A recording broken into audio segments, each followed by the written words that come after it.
talked about it yesterday, just that chip on your shoulder. Everyone talking about a neutral AFC championship game, not even thinking about you guys. How much did that motivate you coming into this? You better send those refunds. I'm from the city where they gotta play us.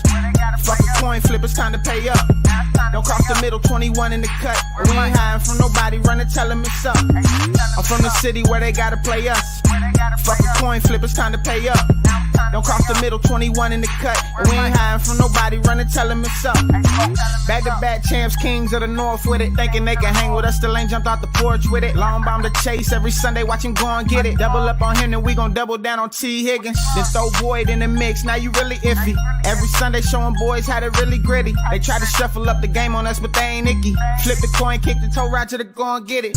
Never know what's gonna happen when Joe drop back. He get shiesty in the pocket, I get shiesty on the track. Nobody on the team all pro, that's all cap. Most all around team in the NFL, that's all fact. Ain't came across nobody yet that seem like they can hang with us. They said we couldn't be Buffalo, but see how we call they bluff. Underdogs every week, they keep on trying to label us. Put your money on us, even if Vegas don't favor us. No matter what, we really came up, now it's hard to fail. I dare you come across that middle, Von gon' ring your bell. I know we under they skin, them boys built frail. Eli Apple out there chirping like a next tail. You don't want Salmon Trey to come off them ends. Rita clogging up the middle like a big body Benz. Right behind them Logan and Pratt, the turnover twins. Jesse Bates in the backfield just to clean up the loose ends. We just drafted Cam and drafted Hill. Instant gratification every time that they on the field. We can't go back to what we was, cause that's the loser way. It's been hard to throw on us since we picked up a Woozier. It's like win after win, feel like we could really do it. Zach Taylor doing his thing for the city, I give it to him. And I bet Samaji will find a hole if you give it to him. Hayden Hurst don't need a hole, he just plan on running through him. Just hand it out to 28 and let him do the dash. Getting hit by BJ Hill probably feel like a car crash. Every week it seem like Lou digging deeper in his bag. And if the game on the line, all my favorite money match. I'm from the city where they gotta play us. Fuck a coin flip, it's time to pay up. Don't cross the middle, 21 in the cut. And we ain't hiding from nobody, run and tell them it's up. I'm from the city where they gotta play us. Fuck a coin flip, it's time to pay up. Don't cross the middle, 21 in the cut. And we ain't hiding from nobody, run and tell them it's up. What do we say, dog? They gotta play us! That's right, y'all. What's going on? They gotta play us. What's going on there? Welcome to the show. This is Sports with Strawberry Ice. I'm your host, the Iceman, Jeff Trunapole. And as always, I bring you sports from a West Side point of view right here in the great city of Cincinnati, Ohio. Home of the AFC North champion Cincinnati Bengals. Don't do me a favor. If you found the show, hit that like and subscribe button. Smash that thumbs up. You guys are awesome. I'm up to 2,273 subscribers. That is awesome. I appreciate every single one of you guys. Now, if you're watching on Facebook or Twitter and you have yet to subscribe to my channel, why not? Please do so. Please go to the YouTube channel, Sports with Strawberry Ice. Hit the subscription button, hit the bell for notification. Every time I go live, you'll be notified. Also exclusively in the YouTube chat crew, we're doing super chats. So if you got something for a very special guest, TikTok Tyler, give me a super chat. You want to ask stuff about FC because he knows way more about FC than I do. Ask him. If you want to talk about the Joe Mixon contract, ask him. If you want to ask him about CES coming up, ask him. Just ask Tyler everything. Yeah, I'm just here as the host, Anyway, I appreciate it. And as always, I'm coming to you live from this glorious place down here is the Ice Cave. The Ice Cave is brought to you by T Properties. T Properties, quality housing for quality people. Check out the website at www.tpropertiesllc.com for all your rental property management needs and your rental needs. And I'm wearing it today. I got a new shirt. Got a new hat. I'm on unveil tomorrow. But we got Jackpot Joey 9. So if you want any of the shirts, the banners, the hats, we got the beer coming out soon. You can't get that at jackpotjoey9.com. That's at Brink Brewery. That's coming out here about 2 or 3 weeks. Everything else at jackpotjoey9.com. Portions of the proceeds go to the Joe Burrow Hunger Relief Fund and the Joe Burrow Fund. So what's up to everybody in the chat? Stranger, you're first. Darth, what's going on? Matt's there. Jolly, what's up? Edward, you want to know who it is, who the rapper is for the song. It is YB Assad. Is his name. So you can go find him on YouTube. I'm trying to get him to make a Reds rap. He said it was a good idea. And I can't make music, so probably takes a little while to write it and do all these other things, but hopefully he'll make one. But anyway, let's get to that's who the rapper is. I'll get my words together here. Anyway, we got a lot of stuff. I plan on just talking about FC Cincinnati. That's why I got Tyler on. But Tyler's a big Bengals fan too. He's at the Bengal counseling. So of course, Joe Mixon decides to finally signed his contract, or they announced it or whatever. Hopefully that means Joe Burrow soon, Chase, who knows. So we got a lot to talk about. We got Joe Mixon, we got CES, and yes, we are going to talk about FC Cincinnati, but let's first get to TikTok Tyler. Tyler, what's going on, brother? Hey, how we doing, man? Good. I'm excited to have you on. It's been a little while. Yeah, no, I can't remember the last time I've been on here. It's probably been at least a year. It's been a little while. It's at least been football season. Yeah, our schedules don't always line up and stuff, and I kept wanting to get you on, and I'm like, hell, I want to talk about FC Cincinnati, and I don't know a damn thing about it, so I was going to bring you on for it. But first, dude, you've been ringing in so many guests here. The fact that you even want me on here anymore is an honor. So, hey, you've been kicking some ass here, man. I appreciate it. But let's get to the Bengals news of the weekend. Joe Mixon finally had his restructure of his contract. Now, we all figured it was going to happen. I mean, at this point, I know me and Dale talked about this a lot on my show and a lot on Bengals Brews, that we did not think he's going to get cut because they would have done it already. But they finally signed him. He was originally due $12.8 million as part of his 4-year extension that he signed in 2020. Now he's going to get 5.5 per year with an additional $2 million available in incentives.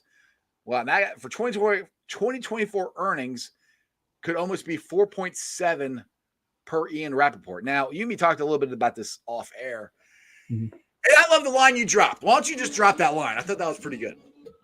Oh, shoot. What did I say now? Castellini. Oh, I said, yeah. So we was talking a little bit backstage, and again, to before I say this, I want this. I don't want this to come across as a shot at Mixon or anything. It's not a shot at anybody. It's just a good line, I thought. yeah. But just to clarify, because I don't want anything to be taken out of context. Right, but in Joe's case, it's like, where are you going to go? For what he's trying to accomplish, and what he said in his comments was, I want to win a championship, and at this point, what championship team is looking for a running back at this point? I love Joe. I love what he does for us on the field. Championship caliber teams that are currently out there. I don't think anybody's looking for a running back right now, and not to pay him what the Bengals owed him. Exactly. He wasn't. Either way Joe went, he wasn't getting the contract, unfortunately, that he signed. He wasn't going to get that. I mean, case in point, if I could talk, Zeke Elliott, Kareem Hunt, Dalvin Cook, all these guys are just as good as Joe Mixon. I think Joe Mixon's better. I'm a little biased, but they're not even signed yet. So Mixon, right.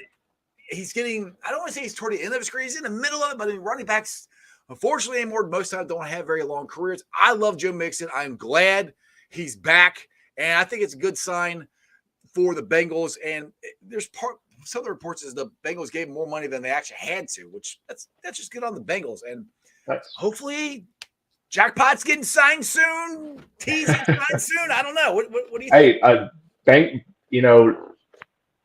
Lindsey Patterson tweeted this out the other day, and it's Katie Blackburn does not get enough credit or praise that she deserves for all the contracts that she handles, she negotiates. And she does a phenomenal job, and you can say whatever you want about the Bengals, but they're never a team that finds themselves in cap casualty hell or whatever. So nope. The Bengals are always forward thinkers. Some may not always. Funny to say, we would have never said that 5 years ago, ever. Hey, but I mean, there's always a plan in place. It's whatever happens out in the field happens out in the field, but they're putting the pieces out there for this team to be successful, not only this season, but a long-term success. They don't want to be a one-year wonder. They want continued success. I mean, obviously we're planning on having Joe here for the next 10 to 15 years. We want to have pieces around him to keep Joe happy, keep Joe successful, obviously keep the team successful, and keep this core together. So the fact that Mixon was able to take that pay cut with us is a good sign, because I didn't want this to turn into bad blood between Mixon and the front office. Joe's Mixon, that is, he's obviously a team player on this. I mean, you could see that. You've seen it where, what game was that? It was Atlanta in 18 when AJ Green scores that game-winning touchdown as time expires. Mixon's the first one down the field to celebrate with AJ. He's got ice on his knee, but he's running down to AJ. And say whatever you want to say about Joe Mixon, you cannot say he's a bad teammate because that dude is Bengals first. Oh, exactly. I remember the long run he had in Detroit in 2021 where Jamar Chase was out there blocking in front of him, and you heard it afterwards. Oh, he's mic'd up. He kept going, that's all him. Jamar Chase was out in front, lead blocking for him all the way down the field. And Mixon's, he's like, that's Chase. That's Chase's touchdown. He goes, I crossed the line, but that's his touchdown. I'm not getting there without him. And that's the kind of teammates that the Bengals are trying to keep here. And I think they do such a better job than they usually do. Like, I'm going to have Corey Dillon on the show tomorrow, and we can talk about how he left and all that stuff. But, I mean, like you just said, the Bengals are forward thinkers. Mm-hmm. That's all Katie. That's Elizabeth. That's Zach. That's Duke Tobin. That's finally these people getting in charge and getting into Mike Brown's head to finally change his ways, understand what he had to do.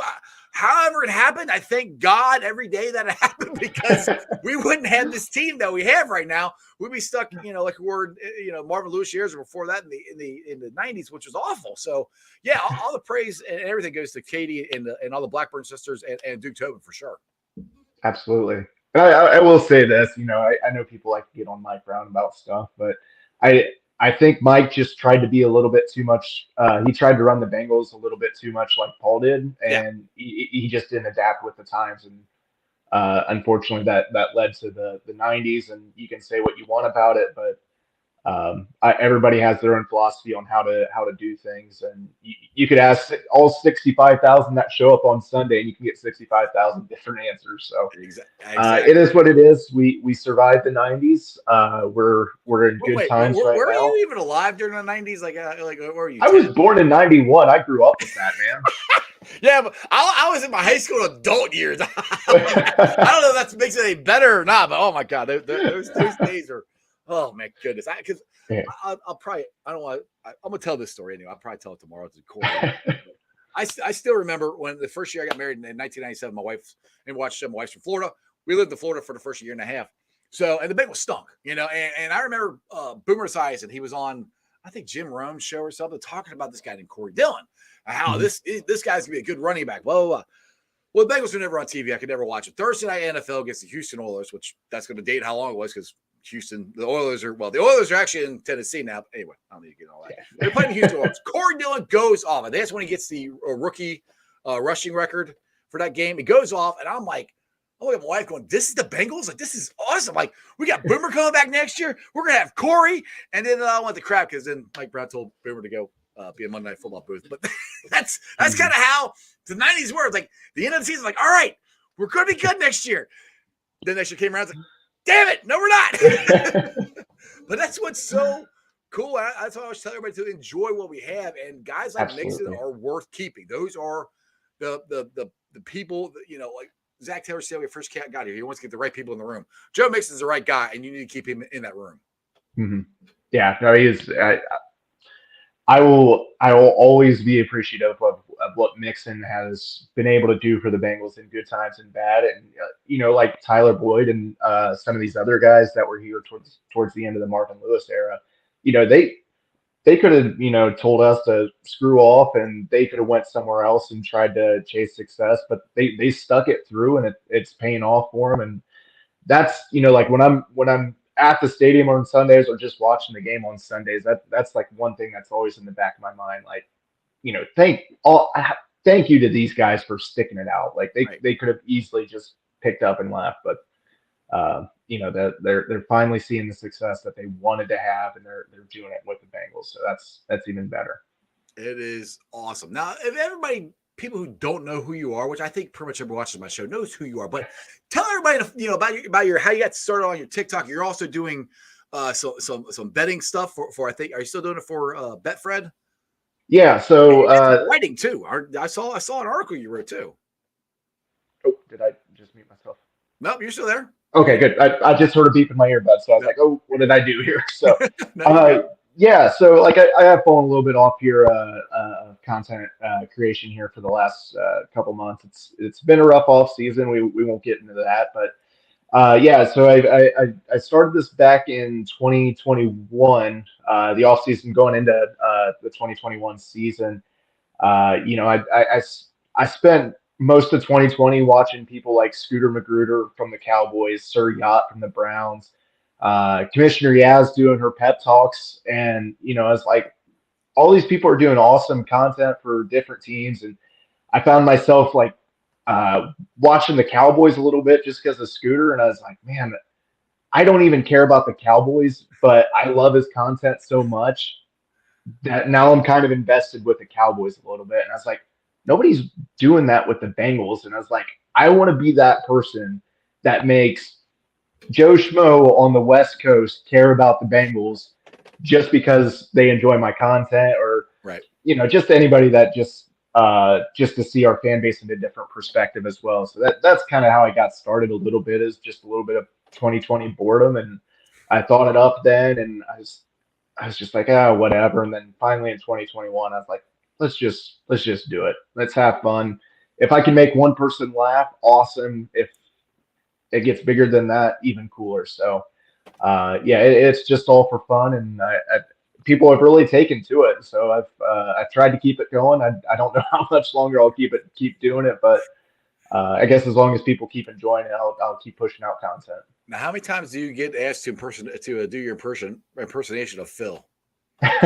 I don't get too many too many of those questions, but I know like when I'm walking through the stadium on Sundays, people are like, "Where's Phil at?" And I was like, "We're leaving him home today. We don't need that. Don't need any negative energy here at the stadium." So Exactly. I get plenty of those. Somebody's asking what is the TikTok account so they can go follow it. Yeah. So TikTok account is Ivomania 411. That's IVOMANIA 411. Yeah. So you can also find me on YouTube and Instagram under the same handles as well, and then my Twitter account is Tyler Meinerding. So yeah. There you go. Now Darth is shocked here. He goes, Phil. I mean, Tyler is starting to write now. You did do an article about FC, right? Yeah. So I did a write up on last Wednesday's game against the New York Red Bulls. I've thought about getting into writing a little bit. I know people kind of probably view me more as the clown that dresses up in a poncho in my basement and shoots silly videos, but I kind of wanted to try on a different hat here and get into writing a little bit. I did talk to the Malik Wright last year a little bit. I was kind of close to getting in on the Wright Sporting Network over there, but last year was a little chaotic, getting married, getting a new job, moving. Unfortunately, timing.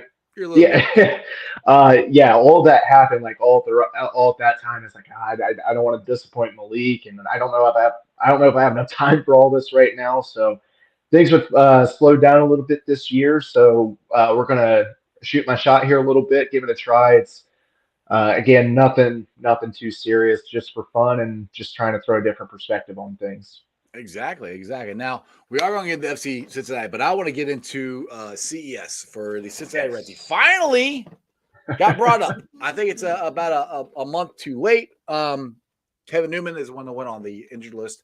Still have 3 catchers, which still boggles my mind why we still have 3 catchers, but we do. Where are you at on just this weekend that happened? We unfortunately got swept by the freaking Brewers, which irritated the crap out of me, especially yesterday's game. And now they brought CES up. Do you think it's more of a try to get a shot in the arm to the offense that is kind of went south? Where are you at on the Reds as of right now? Yeah, so I mean, like you said, this weekend was a little disappointing, but as we was talking backstage, I mean, the offense has been red hot since the beginning of June. So baseball's a long ass season, 162 games, and you're not going to be pedal to the metal, for the entire season. You're going to have dips, you're going to have highs, you're going to have lows. So unfortunately, the lows kind of came this weekend against a division rival that were. as much as we hate them, you gotta give the Brewers credit. They're a really good damn team. I mean, Yeah, right. I mean, their pitching staff did a phenomenal Right. job. So, still a little burned about that one. It sucks, but it's a minor setback, and hey, we got a lot of baseball to play. We're one game back now, or two, two back now. 2 games back. So, hey, that's just gotta get back to things here. So. Yeah. Hopefully CES kind of gives us a little bit of a jolt. Another young, very talented baseball player. We saw what Ellie did for this team last month. Hopefully, it's another shot. And we got the trade deadline coming up as well. So who knows what Nick Kroll is up to in his lab? So Knows. I know we're in good hands over there with that front office. So it's gonna be very interesting. I will say it. And absolutely. I was telling you backstage, I'm like, dude, at the beginning of the year, I thought we were gonna lose 100 games. I did not think we're gonna be ever close. Now everybody got excited, which I mean, I'm not telling you don't get excited. Get excited. And for people who say, well, don't temper your expectations. Well, don't temper. You have fun with this. Enjoy this, but don't get all pissed off because they lost because. We didn't expect them to be here anyway. I mean, just enjoy. Right. So that's the same thing I said in 2021 when the Bengals were doing what they were doing. Just enjoy this because you never know what's going to happen again. Now, I mean, I think the Bengals are set up to do it. This year we're going to win the Super Bowl this year. I think the Reds are set up to be a contending ball club for a couple, at least 5-year stretch here. Now, this is the lineup for tonight, which I think is kind of interesting. I think David Bell is really trying to change stuff up. He's got Ellie leading off, T.J. Friedl in center, Matt McLean at shortstop. Rick Fraley in right field, Jonathan Indy at second, Votto at first, Christian Encarnacion on Strand, DH, Tyler Stevenson catching, Will Benson is your left fielder, and then your starting pitcher, which he's not batting, but your starting pitcher is Brandon Williamson. Now, I find it interesting that he's got Ellie leading off because Ellie, I love Ellie. He's been the most exciting player. I call him the most electrifying man in baseball, but he hasn't done a whole lot since, he stole home. He stole second, stole third, stole home. He hasn't done a whole lot. This might be a thing to try to get him kickstarted, get something going early. I don't always want him to lead off, but at this point you got to try something because our offense is struggling a bit too much right now. Yeah, I mean the 0 for 12 weekend was obviously not very good, but like we said, it's baseball is. It comes and goes in waves. So that 1 week you're red hot, the next week couldn't hit the broadside of the barn. So right. It's frustrating, but I expect Ellie to bounce back. He's had the chance to watch him last year here in Dayton, and dude, just no matter where he goes, he finds success. So I have no doubts he'll bounce back. It's just a matter of when. Exactly. Now Kevin here says pitching, which I agree with you. I'm not disagreeing, but that wasn't the problem this weekend. We got pitching, I mean, yesterday ticked me off because our 2 best relievers gave it up. But other than that, we got really good pitching. I mean, that wasn't the problem in Milwaukee. I mean, these games were 1-run games. I mean, we got pitching. I mean, we could always get more pitching, but the problem is the offense went sideways. I'll never say we have enough pitching, but that's what's interesting to me. I mean, as like you said, what was the stat you dropped earlier that we were averaging? Our runs per game was it three runs, two runs per game? It was we scored 2 or more runs every game in June through mid-July, with the exception of like 2 or 3 games. It was something ridiculous like that. So we was averaging. Oh God, what was our average on that? I can't remember. But there was only 2 or 3 games where we only had 1 or 0 or 1 or less runs. So. Yeah. I mean, we've been spanking the ball out there. Yeah, most times 5 or 6 runs, and we kept coming back. So that's where I'm like, I agree with you, Kevin. We need pitching. Always need pitching. But the more concerning thing for me is this offense, and because I got used to us grinding out at bats and getting singles and not striking out. We struck out a lot. That's the most I think we struck out all year. I don't know the numbers, but just by watching it, it's like, man, we can't hit nothing right now. And like you said, it's baseball. It goes up and down. I think is they got to hurry up and quickly turn it around. And I guess I'm bringing this up because I hate when people keep saying that the Brewers got our number. It's kind of hard to argue with them now if they beat us, for the season series. But I don't know if they got our number or they just got us at the right time when our offense just went south. And or they just have elite. I mean, Corbin Burns is an elite ace. I mean, you got to give Man, credit to him. He's an all-star for a man, reason. he pitched lights out. What night was that? He was Friday night. Friday night. Watching that game was painful. But hey, I mean, you just gotta tip your hat. I mean, sometimes a guy he is on it. I mean, yeah. Well, it wasn't like our who started, or that wasn't Abbott. Oh, it was Ashcraft. Ashcraft pitched good. I mean, it wasn't as dominating, but what we lose was that 1-0 or something? Was that game? I can't remember. One of them was 1-0. Yeah, it was that one. Yeah. Because I was at the game Saturday, and first pitch of the game was a home run. I'm like, oh, that was frustrating. Abbott again, and that's the one bad thing when you have rookies, which we have a lot of rookies, and they've all played great. They're still rookies, and that's the thing that's why I keep trying to tell you have to remember this. We got five now. CES is up 5 rookies that are big time part of this team. They've never done this. Sometimes it's a good thing. They don't know what they don't know. Then other times people show them why they should be doing this. And that's kind of what happened with the Brewers, against this young team where maybe they were, gripping the bat a little bit too much, trying too hard, trying to hit that 3-run homer, on the first swing of the bat with a, bases loaded, 3-run homer, tongue in cheek, they can't do that. But maybe that's what they're trying to do. It's just, they got to get back to grinding out at bats and getting back to what helped them win 12 in a row. And I think they kind of got away from that a little bit. Yeah.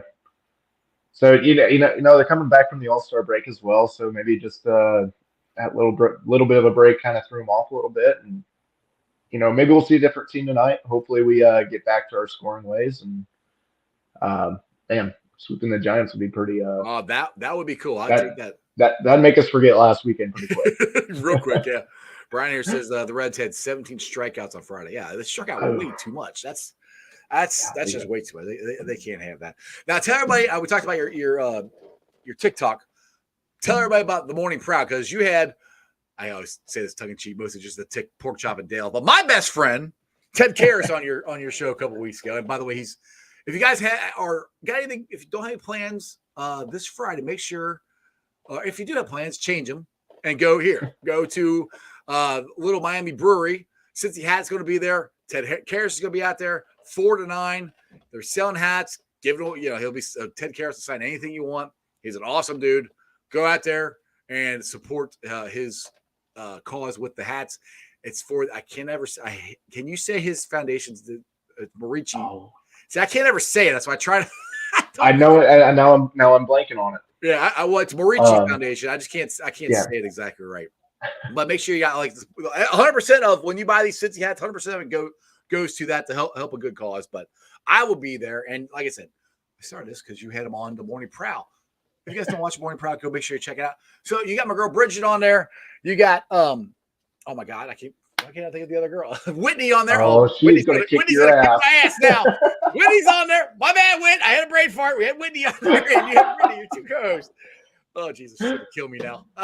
But anyway, those are your 2 co-hosts. How did you get that started? Because I think you started that in the middle of the season last year, or was that right at the beginning of it? When did we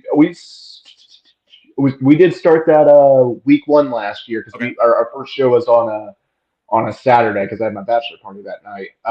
But yeah, I kind of again had a little too much time on my hands. A little too much energy on Sunday mornings that my wife doesn't always appreciate when she's getting ready for the game and she hadn't had her coffee yet. So why are you talking so loud? why are you listening to the Bengals fight song at 9 a.m.? Gotta get ready for the game. So I decided to try to harness that energy in a different manner, a little bit different way that I can share with other people.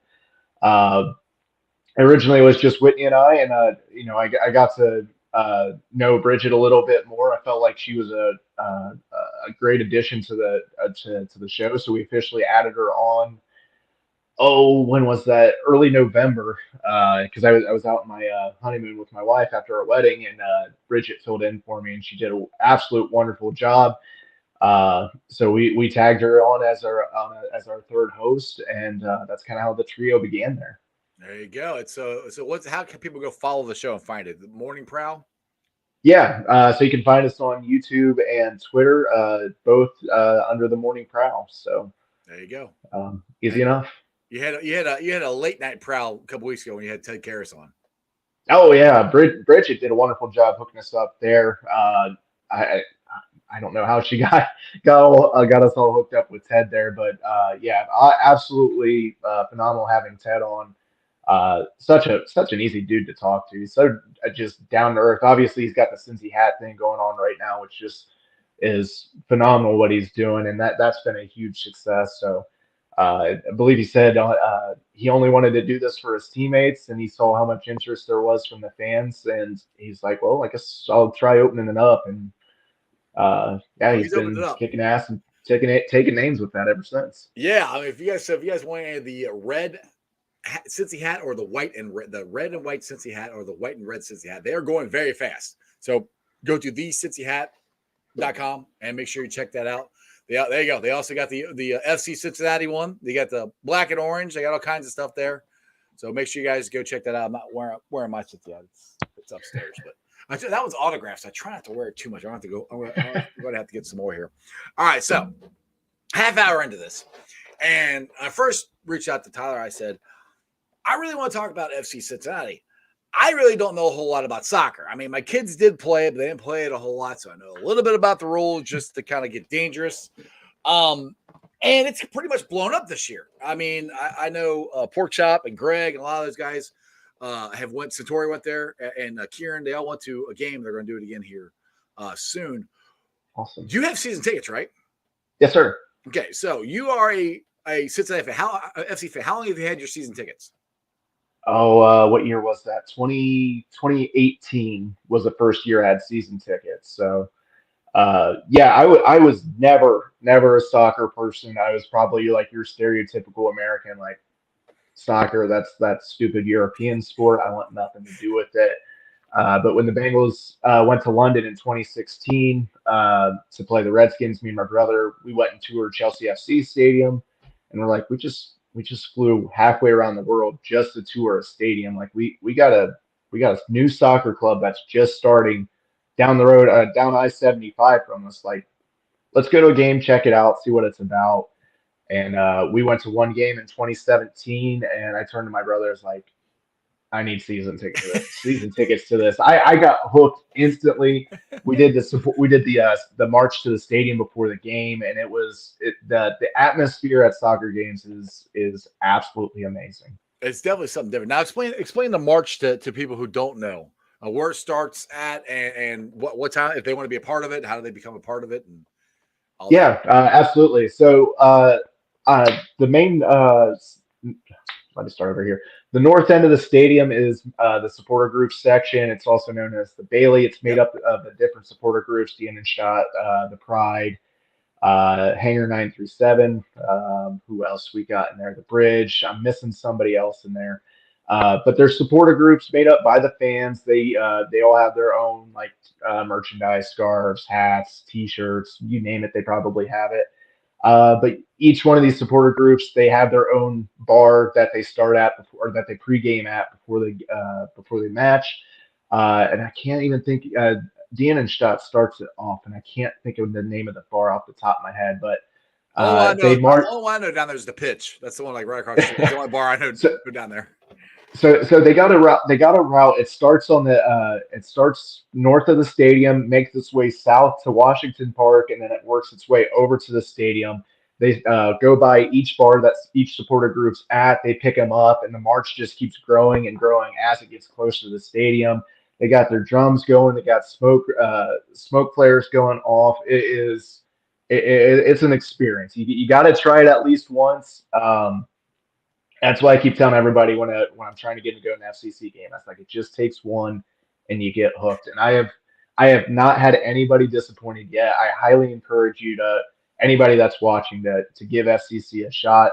Obviously, the games are a lot of fun this year because they're winning. We had some down years in there, but man, they got a lot of nice pieces in there. They got a new GM. It's his third year with us now, second year head coach with FCC, Pat Noonan. And man, some of these guys on this roster, it's it's a good time to be an FCC. It's a good time to be a Cincinnati fan in general because everybody's doing so good. Now FC is actually like setting records. I mean, for most wins. I mean, they up until I think a week or so ago, they only lost one game. I think they've lost 2 now or tied. Am I correct on that? So it's 2 losses on the whole season right now. 2 losses on the season, both on the road. The one versus St. Louis, that was a weird night. The game got delayed because of a tornado, and it was like 2 hours late. I didn't even see kickoff for that one because it started so late. And then a couple weeks ago against DC United, which we was missing a lot of key pieces, a couple injuries in there, and it kind of stacked up pretty quick, and they came out a little bit flat, and unfortunately lost that game. But hey, what we got now? 12 home games and 11 wins with only 1 draw. So it's a party at TQL Stadium every Saturday night. There you go. Now this shows my ignorance. When's the season start and how long does it last? I don't even know that. So we started in late March this year, so we had a little bit of a cold home opener this year, and then it'll run through. Does it touch November? It's at least late October. I can't remember. But the regular season ends at the end of September, I believe. Can't remember when that last game is off the top of my head. So how many regular season games do they play? 17 regular home season games. There's a couple tournaments in there as well. You got the U.S. Open Cup, so you can pick up a couple extra games. And they have this new tournament this year, which is, I'm blanking on the name of it, but it's a tournament between the MLS and Mexico's La Liga. So that'll be interesting. We'll get to see a couple new faces here in Cincinnati, and that kicks off next Sunday. We got Kansas City the first game, so hopefully we can beat them. And then we got 2 teams from Mexico that will come up here. I think it's Guadalajara and who is the other one? I'm blanking on the other one at this time, but that's why I know. I went to. It wasn't a goal. Oh, it was. What did I go to? I went to the game. The only game it was FC, but it's versus a lower team in Louisville. I think it was. Oh, okay, probably Louisville City. I think that's what they are. I can't remember. But yeah, me and my son are watching it, and you can tell the difference between the guys who aren't as good and the superstars. It finally got to the point where I felt like FC was just like, all right, screw this. We're going to put our new guys in and go kick their ass, which is pretty much what they did for like the last 15 minutes of the game, which I can't ever tell when the game's over because it counts up and then they add time to whatever the ref decides, which still I think is weird. But anyway, once those guys came on there, people who were FC fans like, oh, all right, now we're going to win. I'm like, all right, cool, let's go. And I mean, it was bing, bang, boom, and the ball's in the back of the net. I'm going, holy crap, they're actually really good. I mean, I'm going to have to actually go. My son goes, we're actually going to have to come here and watch a real game. I said, I know. One of these days, we're going to have to do that. And sadly, we need to go find one of these bars and follow, do the march in too. That sounds like a lot of fun. Yeah. So if you check out, I think the Twitter page is The Incline, which is like all the supporter groups together. It's kind of how they all organize. They'll give you there's a map on there for the march route. So if you want to know all the bars and where each supporter group goes, check out The Incline. They'll hook you up. Oh, that's cool. Cool. And as I said, the fans for FCC are phenomenal. Like I've seen so many new FCC fans this year, and anytime that anybody posts anything on Twitter, I've seen multiple FCC fans reach out and be like, "Hey, do you want any help with your first game day experience?" Like everybody's just trying to like maximize your first game day experience because it's easy to get hooked on, and if you do everything right, it's you just want to get more and more involved with the supporter groups, the team, just in general. Well, it's also a hell of a nice stadium too. Pork Chop wants to know: are your tickets in the Bailey? No, we're really close to the Bailey. So we're like this. It's on the north end. So when you're looking at the Bailey, we're in the corner, right up against the Bailey. So how does the Bailey work? Because they stand the whole game, right? Yes. There are no seats there. They're just. They have the option to. They got some benches in there that they can lower down, but for FCC games, they raise them up and tighten them so you can't bring them down. But yeah, it's those guys. They're in there standing for 90 minutes, nonstop music, nonstop cheering the entire way through, win or lose. Doesn't matter. They are going hard the entire game. Now, if you buy a ticket for the Bailey, is it that you first come first serve, or you actually have all right, this is your spot, this is where you're standing the whole game? That's all general admission in there. So it's okay. First come first serve, and yeah, find you someone to save your spot when you're making a beer run. That's good to know because that'd be very important. Like, I got all the beer going. Ah, damn it! I gotta find a seat. Everybody's pretty good. Everybody's pretty good. If you just like nudge your neighbor on the shoulder or something, just like, hey, can you watch my spot for me? Especially if you're one making the beer run, bringing beer back for everybody. I think people probably keep your spot. That's probably a good. Yeah. Like, I'll run, but you gotta save my spot. So that's the way that works. Pork Chop says I was in 212 last match. I don't know where that is. I think that's. I believe that is like the section behind me in the upper bowl. Okay. And I think I saw those pictures. It looked like a great spot up there. I don't think there's a bad spot in that stadium. No, that stadium. I've only been there once, and the game we were in, I tried to walk around, but they had it roped off, so I couldn't. I could only stay on one side of the stadium, so I get to walk around the whole thing. But yeah, it's really nice to see. I don't think there's a bad seat in there. Mm-hmm. I mean, they obviously the closer you are, might be a little better, but I mean, up top, that's where we sat. You can see everything. I mean, it was fine. So I thoroughly enjoyed it. I mean, like I said, I think I would enjoy it more if I actually went to a real FC game. And like I said, hopefully I'll get to do that sometime soon. I like to get that done this year, but we'll see. I mean, there's like everybody keeps inviting me to stuff, and I'm like, man, I got money, but I ain't got that much money. I can't go to everything. I want to. Those tickets have really shot up this year too. So yeah, I'm like, somebody said, I was like, yeah, it's like $70. I'm like, for one ticket? I'm just coming from a Bengal season ticket holder. So I mean, I'll pay for. I guess you pay for what you want to pay for. If you really want to go, you should pay for it. But I really do want to go. Just don't look at those tickets for the Inter Miami game when Messi comes here. Dude, yeah, let's talk about that. I'm glad you brought that up because I thought he was coming here. Now Messi is. I don't even know who he is. So I tell you, I mean, I know the name. I know who he is. He's one of the best soccer players, or she would say football players around. How nuts is that going to be to see? You have season tickets, so you're going to be at that game, right? Yeah. How nuts is it going to be to see that guy in Cincinnati? I hope we beat him. That's all I care. Once he lines up in Cincinnati, he's just another face to me. But no, that's going to be. That's going to be awesome to see one of the greatest players all time, right? Live here in Cincinnati. So no, that's going to be something. He's going to do. Hopefully he does wonders for the MLS because I know a lot of European people, a lot of European countries kind of turn their nose up a little bit at the MLS, calling it a retirement home. But hopefully this kind of helps expand on the MLS brand across the world here a little bit. I think it will, just with how much we've seen Inter Miami's following grow on Instagram, on Twitter, and all these social media pages. So it's already done numbers for them. They've brought it. Inter Miami they're struggling this year, but they obviously made some huge moves here, getting Messi and another one of his teammates from Barcelona. So it'll be interesting to see what. Oh, what? Go ahead.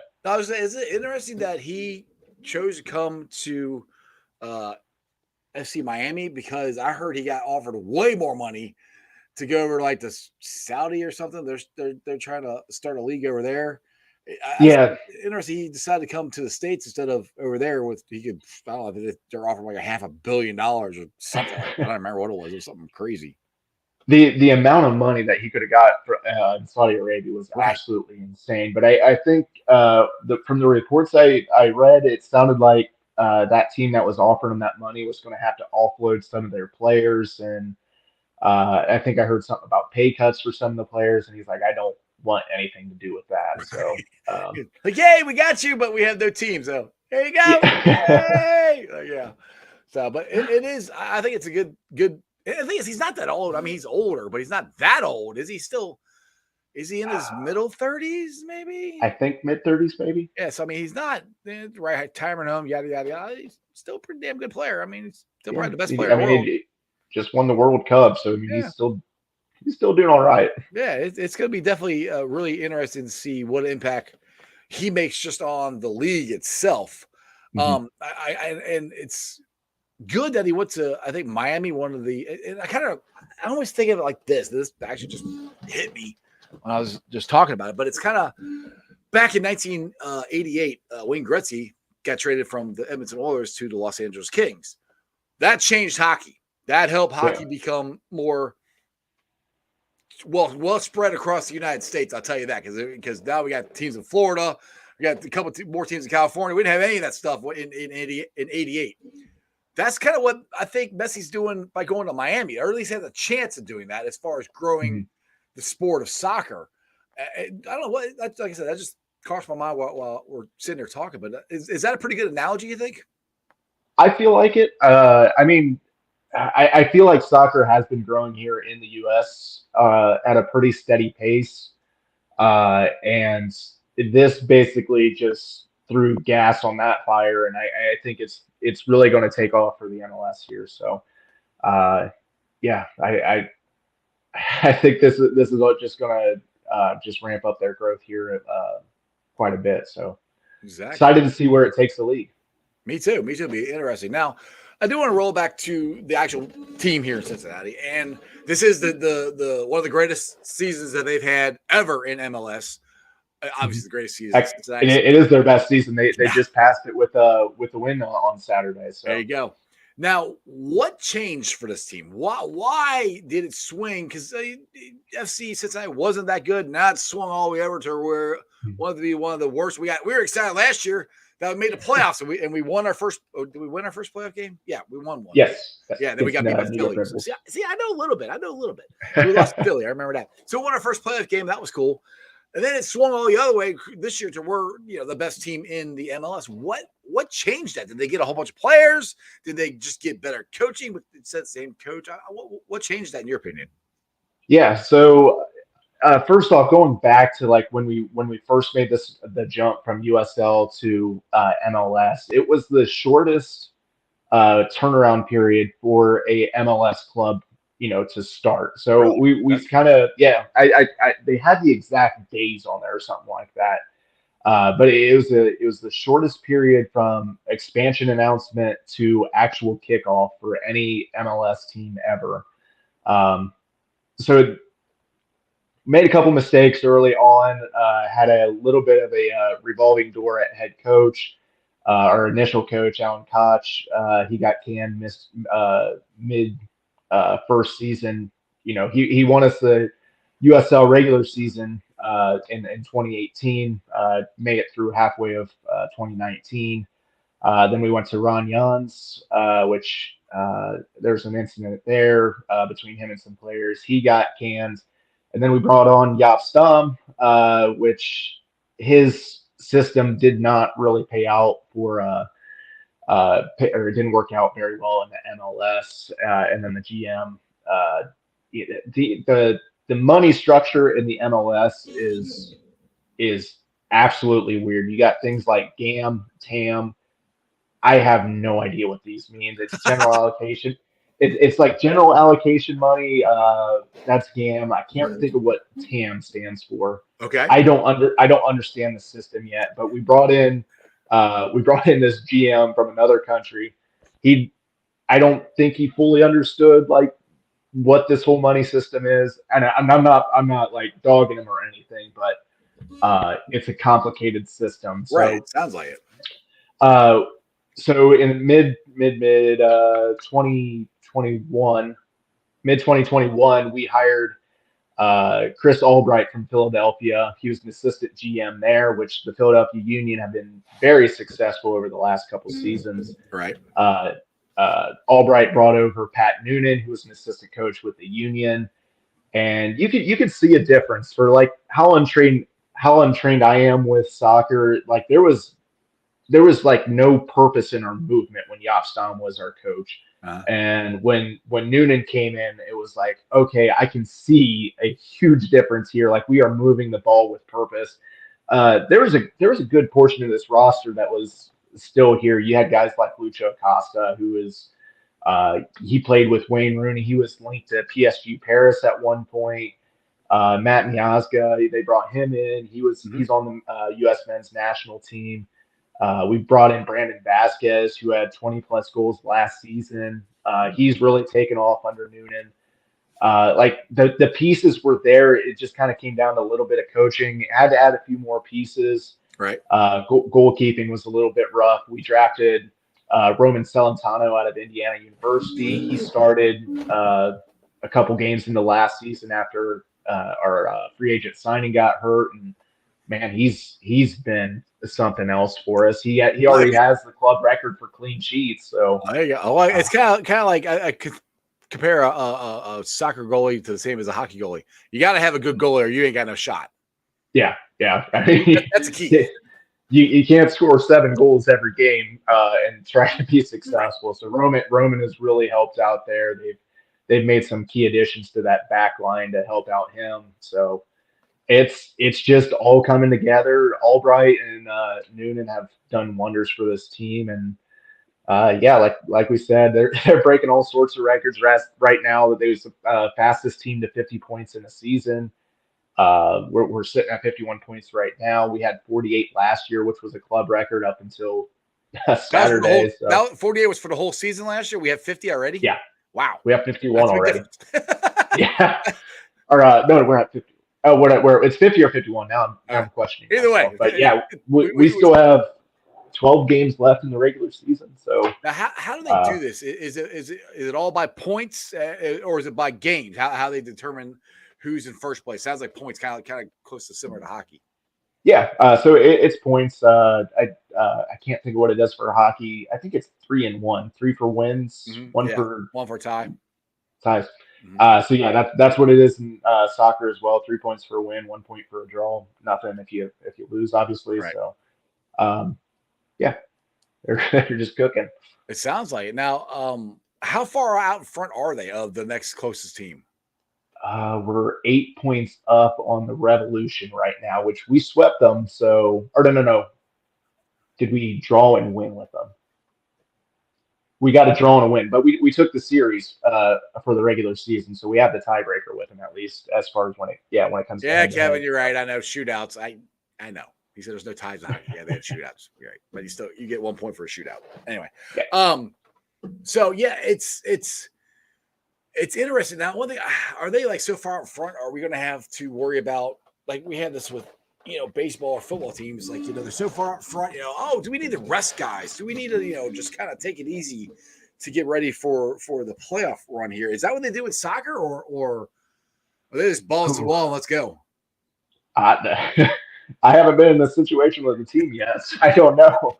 I would imagine they'd probably try to work in some of the younger guys and some of the backups. We got some kids on here that are 18, 19 years old, so to get them some MLS experience when they can is huge. So, now, and plus we just brought in this new striker, Aaron Bupenza, to help beef up that striking position, and he's already got his first goal in less than 20 minutes of play with FCC. So that's pretty good. I'll take that. Yeah. Now, we had was it the Gold Cup? Is that what was here last weekend? Where it went into a shootout, and one of the Cincinnati FC guys actually got in, and he made some contributions to tying that game up, right? Yeah. So Brandon Vasquez came in right off the bench. They had a nice ball into the box. He had a header that put it in the back of the net. Actually gave the U.S. a 1-0 lead late in the game, and it felt like that was going to be the winner, and then. What happened in there? There was they gave up a penalty, I think it was. I think that's how Canada tied it up, or maybe they just they tied it up in regulation and sent it to overtime. But that game was wild, and then Canada took the lead late in overtime and felt like they was going to win. Then we come back and tie it up and goes to PKs, and I tell you what, I felt like I was holding my breath there for I about know. 30 minutes. I was following you on wasn't Twitter then because I'm like, because I was following on Twitter. I'm like, where the hell is this game at? So I was trying to find it, and I finally found it when it was on the shootouts. It was on Fox FS1, and that's one thing I have a hard time. I was like, where are these games at? But everybody says it's all on Apple TV, which I have internet TV, so I can get it. But half the time I can't get it with the sound on. It's a pain in the butt. And this is the first year that they put every game on Apple TV or the MLS season ticket or whatever they call it, right? Yeah. Is this something they think they're going to keep doing moving forward? Is it becoming successful? Because for people like me who don't, like fringe soccer fans, Mm-hmm. you might not want to pay for Apple TV. You might not want to pay for the MLS package because you're just getting into it. To me, I'm like, why don't they put it out there so we all can watch it? So maybe it'll get French fans more involved in the game. Yeah, I was so mixed on the whole Apple deal when it first came out. I was a little bit salty about it. Fortunately, as a season ticket holder, we get that subscription for free. But I mean, for half the season, I don't care because I'm at the stadium. Right. But I mean, like for your casual fan or anybody that might be somewhat interested in the game, like how do you grab those people when you have, you're blocking your games behind a paywall? Mm-hmm. So I think I don't even want to speculate if it's been successful or not. The quality is definitely worth the money for me because I do enjoy the sport. Last year we was watching road games on FCC's website and it was hazy. It would sometimes cut out, and it was frustrating as hell sometimes. They need to go back to Star 64. Just put it back on there. There we go. But yeah, if you have some interest in it, there's always watch parties going on at different supporter bars. FCC usually advertise where they're having watch parties at. That's another chance to check out the games. Yeah, I know they got one that I've seen. I want to go check out. I can't think of the name of the bar, but it's over in Covington, and it's all orange and blue, and it's got FC all over it. And that's one I want to go check out sometime. I just haven't gotten around to it, but yeah, it's gonna be. I wish it was easier to watch because they are. Yeah. I mean, I'll be honest. When they weren't playing that good, I didn't really care. They're playing better. Call me a homer or call me a fair weather fan. It's soccer. I don't know a damn thing about it, so I'm interested in watching it. I wish they'd make it a little easier to watch it and see what's going on. But I mean, like you said earlier, this is a great time to be a Cincinnati fan. I mean, we got Absolutely. The Bengals who are going to win the Super Bowl this year. I'm speaking into existence. It's going to happen. We got the Reds who are on a playoff run. We just brought up CES. We got FC kicking ass. Cincinnati Bearcats are going into the Big 12 for the first time. So they're finally into a big time conference. It's just a lot of good stuff happening in the city of Cincinnati, and I'm here for it because I've been a lifelong Cincinnati fan, and I love the city, and I freaking love that my teams are good and a lot of fun to watch. Tyler, I appreciate you coming on. Again, tell everybody about your TikTok channel. Tell them about the Morning Proud. Tell them about the articles you're writing, wherever else they can find you, whatever else you want to promote before I let you go. Oh, good Lord. Well, you got another 30 minutes on here? Go for it, man. It's YouTube. We got all day. First off, thanks again for having me back on here, man. It was great being back. And you can find me on Twitter at Tyler Meinerding. Follow The Morning Prowl. That's our Twitter handle and our YouTube channel. You can also follow me on TikTok, Instagram, and YouTube at IvoMania411. And then you can also find me on blogger.com under TM Sports Hub, where I'm trying to get into a little bit more writing. Haven't been very consistent with it, but trying to get in the groove of things and hopefully have some good content there coming for you guys. So awesome, man. Well, make sure you guys go check out Tyler. Go follow him. You gotta go check out Phil because Phil's a little depressing sometimes. So you gotta make sure you cheer him up if you ever see him. We got a week until training camp starts. Whew. I cannot wait. It's gonna be so much fun. Tyler, I appreciate you coming on, dude. We'll definitely don't be a stranger. Let's make it sooner than a year next time, all right? Sounds good, man. All right, brother. I'll see you. Take it easy. That's it. Yep, bye. All right, guys. I hope you enjoyed that as much as I did. Yes, I know the pitch. I understand the pitch. That's not what I was talking about. There's one over in Covington. Like that's what I said. I know where the pitch. It's right across from the stadium. I know where that one is. And there's one in Covington now. I said I wanted to go check out Covington, Kentucky. That's the one I can't think of the name of. It's all decked out in FC stuff too. But yeah, anyway, guys, like I said, I hope you guys enjoyed that. Go check out Tyler and all the stuff he does. He's a great Bengals fan. He's a great FC fan. And he's pretty all around good guy. I kind of like him. So make sure you guys go check him out. Let's get to the Facebook groups that let me live stream. And as always, I appreciate every single one of you guys. They are Who Dey Nation, Who Dey Legion, Bearcat Ruckus, Radical Reds, the Ohio State Bucknuts, the Ice Bar. And then you follow me on all my social media platforms, all under Sports with Strawberry Ice. I'm on Facebook, Instagram, Twitter, and TikTok. Twitter handle is at Jeff A. Trinipole. TikTok is at Iceman90. I'll be pulling off sound later on tonight and put it up on the podcast. It's on BeanPod, Apple iTunes, Spotify, Google, Stitcher Play, pretty much wherever you get your podcasts. Please make sure you rate, like, and review. Give me a 5-star review. Leave a comment so more Cincinnati fans can find my podcast. YouTubers, my originals, you guys are awesome. I couldn't do this without you, so I appreciate every single one of you guys and girls. But I'm at 2,273 subscribers. That is awesome. Keep subscribing. Keep telling your friends, tell your neighbors about Sports Strawberry Ice. Working on getting a website together, I think. I might be doing this. That might be in progress there. If I get a website, I can do lots of different stuff. Gives me more options to try to promote the show and things like that. Tomorrow, you guys aren't going to want to miss this show. I have double checked, triple checked, confirmed with him. He's actually answering me back pretty daggone quick. So 99.99999% that Corey Dillon is going to be on the show tomorrow, along with Big Savage Craig. He's going to be my co-host for the day.